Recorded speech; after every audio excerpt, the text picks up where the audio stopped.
Hello दोस्तों, तो आप लोग कैसे हैं। आज की क्लास में हम पढ़ेंगे विराम चिन्ह। जैसे देखिए, आप लोग लिखते हैं ना कोई चीज़, तो उसमें विराम चिन्ह देते हैं।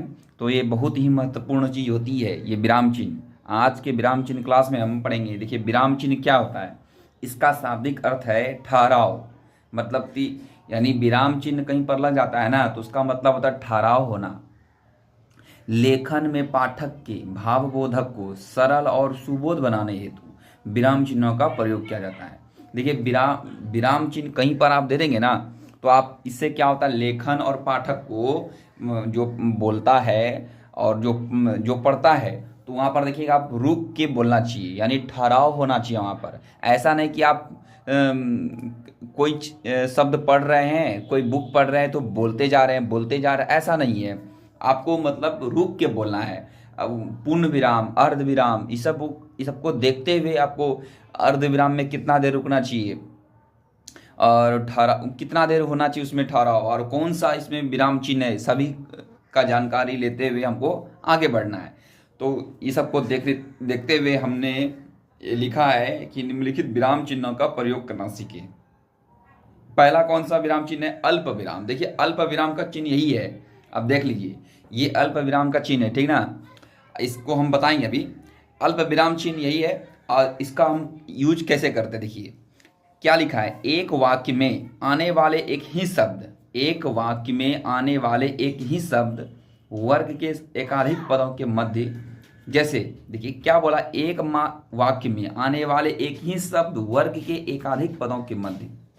जैसे मोहन, पांडे, सुरेश, तिवारी।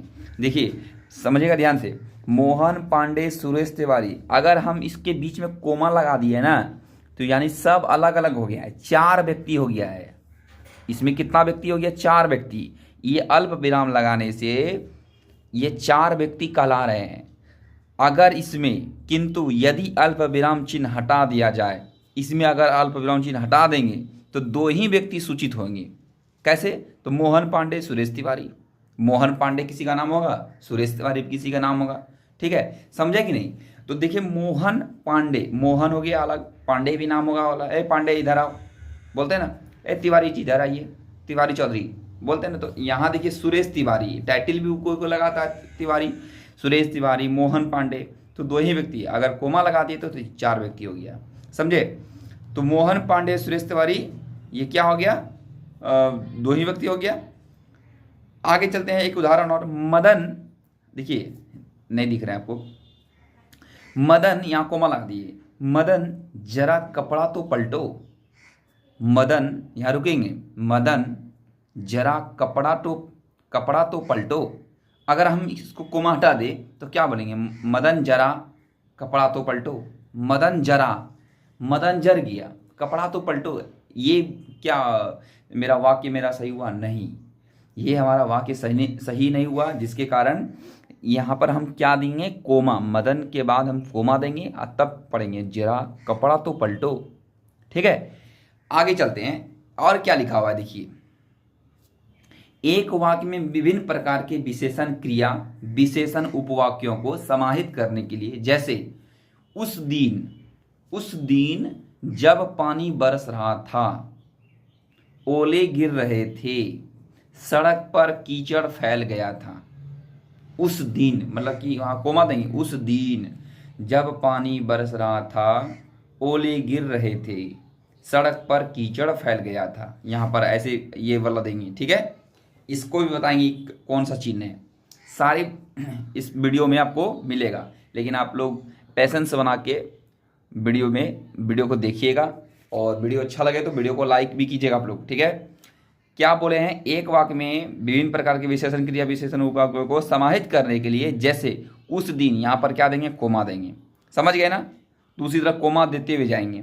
आगे चलते हैं। देखिए क्या एक चीज़ और इसमें समझ लीजिए आप, इसको हम डिटेल से बता दिए हैं। संयुक्त एवं मिश्र है, यहाँ पर हम मिश्रा कर दिए हैं, गलती हो गया भाई। मिश्र वाक्यों में पर रहे, परंतु रहे, लेकिन, किंतु, वरज, वरन, इसीलिए, तथापि, तो भी, फिर भी, क्योंकि, अतः से प्रारंभ होने वाले जितने भी सब मतलब किंतु, ये सब जो शुरू होता है ना आप वाक्य, मतलब परंतु इसने भी किया, क्योंकि, इसलिए यह कहा गया, मतलब ये सब बोलते हैं ना वाक्य दोस्तों।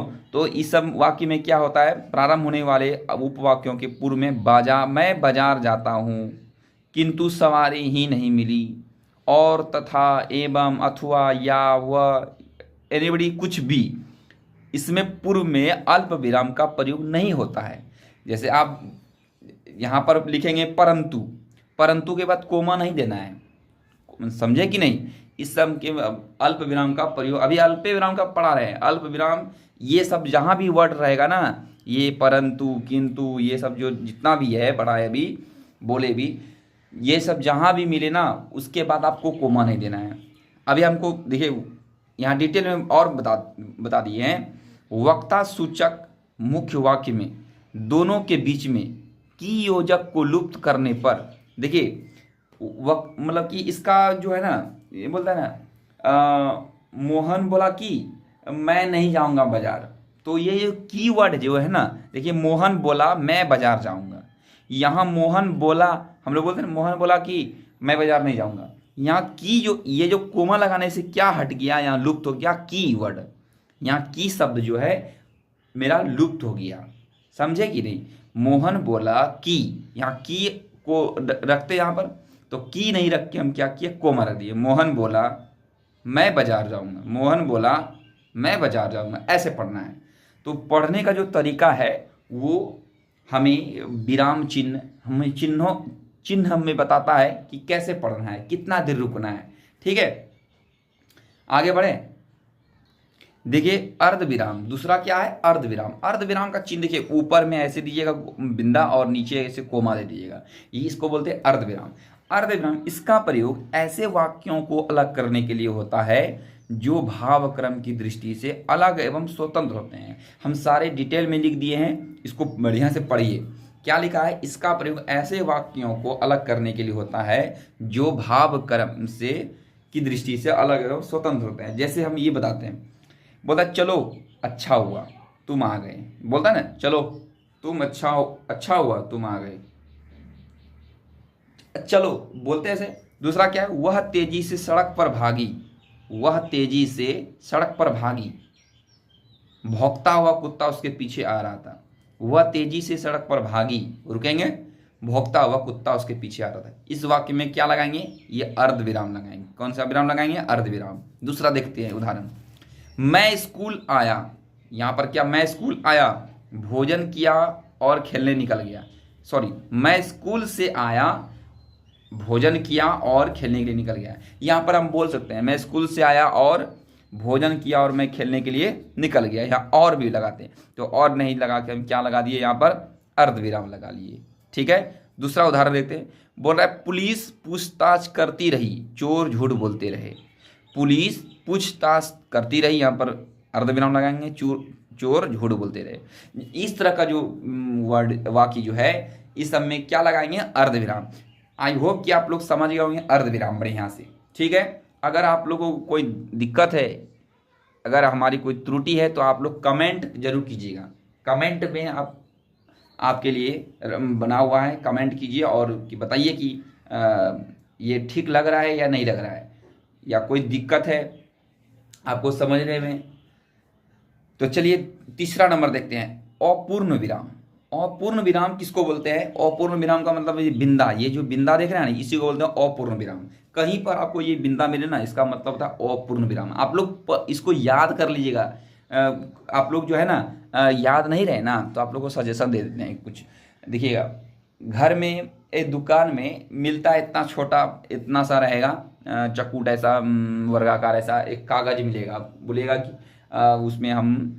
उसमें आप अपूर्ण विराम, अर्ध विराम, विराम चिन्ह, जितना भी है विराम चिन्ह है वो सबको याद लिख लीजिएगा और उसको दीवार में चिपका दीजिएगा गोंद से, ठीक है।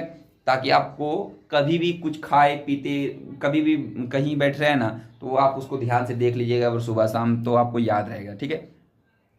चलते हैं, अपूर्ण विराम इसका प्रयोग वाक्य की मुख्य सूचनाओं के उल्लेख के साथ उनके मध्य की सूचनाओं को अध्यारित करने के लिए होता है। ये जो अपूर्ण विराम जो है ना, इसको क्या करने के लिए होता है, जैसे उदाहरण से बता रहे हैं, जैसे प्रश्न पत्र के कुल 50 अंकों के प्रश्न है, पूर्णांक, ये अपूर्ण विराम दिए 50।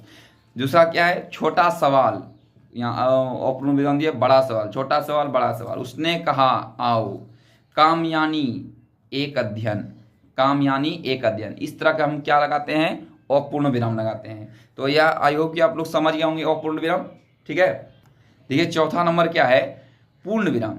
हिंदी में इसके लिए खड़ी खड़ी पाई का प्रयोग किया जाता है। पूर्ण विराम का मतलब होता है, पूर्ण विराम का मतलब क्या होता है, ऐसे करके लाइन, ऐसे हम दिए नहीं है, ऐसे करके लाइन, इसको क्या बोलता है, पूर्ण विराम। जैसे मेरा नाम आशुतोष है, यहाँ पूर्ण विराम दे दिए, यहाँ बोलेंगे पूर्ण विराम। मैं तीसरी कक्षा में पढ़ता हूँ, शिक्षकों को विशेष ध्यान में देना चाहिए, इसको भी बोलते हैं पूर्ण विराम। ठीक है, ये देखिए पूर्ण विराम है, इसको ही वो क्या बोलते हैं, इसको समझ गए ना, पाई का प्रयोग करते हैं। मेरा नाम आशुतोष है, मैं तीसरी कक्षा में पढ़ता हूँ, शिक्षकों को विशेष ध्यान देना चाहिए, इस सब में क्या लगाएंगे, पूर्ण विराम। ठीक है, आगे चलते हैं। देखिए हम पढ़ेंगे अब प्रश्न चिन्ह। प्रश्न चिन्ह तो आप लोग जानते होंगे, इसका प्रयोग प्रश्न पूछने, प्रश्न सूचना हेतु प्रश्न सूचक के वाक्य के अंत में लगाया। जैसे तुम्हारा नाम क्या है, इसमें क्या लगाएंगे, प्रश्न सूचक। तुम कहाँ जा रहे हो, इसमें भी लगाएंगे प्रश्न सूचक। कौन आया, आप कैसे हैं, इस सब में क्या लगाएंगे, प्रश्न सूचक। उसी तरह विस्मय चिन्ह पढ़ेंगे। विस्मय चिन्ह क्या है, इसका प्रयोग हर्ष, शोक आदि सूचक पदबंधों में वाक्यों के अंत में लगाया। जैसे अरे तुम कब आए, हाय ऐसा करुणा अंत, छी वह ऐसा गंदा काम कर सकता है, अरे मैं ये तो गुस्सा हो गया, बोलते इस तरह ना। तो इसको शोक चाहे हर्ष में अच्छा या खराब में विस्मय चिन्ह लगा सकते हैं। विस्मय चिन्ह का ये प्रयोग होता है, इसको बोलते हैं विस्मय चिन्ह। ठीक है, ऐसे मतलब कि जो खड़ी पाई है इसके नीचे बिंदा देंगे, इसको विस्मय चिन्ह बोलते हैं। उसी तरह ये दूसरा है विवरण सूचक। विवरण सूचक का मतलब इसका होता है, इसका प्रयोग किसी पदबंध या उपवाक्य या सरल वाक्य में निहित अर्थ या विवरण को विस्तार के साथ वही उल्लेखित करना चाहिए, तब इस चिन्ह का प्रयोग किया जाता है। जैसे भारत, भारत यहाँ डैश दे दिए, राम के भाई नहीं बल्कि, यहाँ भरत होता, भरत राम के भाई नहीं बल्कि दुष्यंत के पुत्र का नाम पर इस देश का नाम भारत पड़ा। उसी तरह दूसरा है, आज शिक्षा के 3 प्रमुख उद्देश्य, बौद्धिक विकास, भौतिक प्रगति और सामाजिक समायोजन। मतलब कि इसको हम क्या करते हैं, विवरण सूचक कहाँ लगाते हैं, इसका प्रयोग पदबंध, उपवाक्य, सरल वाक्यों में निहित अर्थ या विवरण को विस्तार से इसको उल्लेखित करना चाहे तो इसमें क्या लगाते हैं, विवरण चिन्ह। आई होप कि आप लोग सब चिन्ह को समझ गए होंगे, और भी जो भी चिन्ह बचा है इसके फिर अगले वीडियो में हम बताएंगे। और तब तक के लिए बस इतना ही, और आप लोग से रिक्वेस्ट करते हैं प्लीज़ चैनल को सब्सक्राइब करके बेल आइकन ऑन कर ले, और वीडियो को लाइक करें और कमेंट करके आप लोग जरूर बताइएगा। जय हिंद।